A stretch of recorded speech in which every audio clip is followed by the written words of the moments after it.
2025-ci il Toyota Grand Highlander 2.5 motor 13.000 mil yürüyüşlə $20.500 start qiymətlə maşın auksyona girəcək.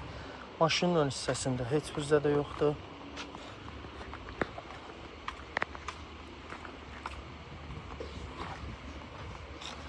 Kör nöqtə, açarsız daxil olmaq. 4 qapıda da var. Zuvada elə bir yüngül sürtünmə var. Arxa parpresə ehtiyacı var maşının. Arxa krulo, bir də qapıya ehtiyacı var. Buferdə də təmir işi görülməlidir. Kör nöqtə var maşında. Dam yeri bakran, stenik yeri bak atıb.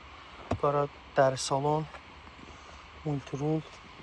Xətti izləmə var maşında. Elektron pirborla, böyük monitorla. Stenikin isidilməsi mövcuddur. Qablosu şarj olmada var maşında. Buradan da VIN kodu paylaşdım.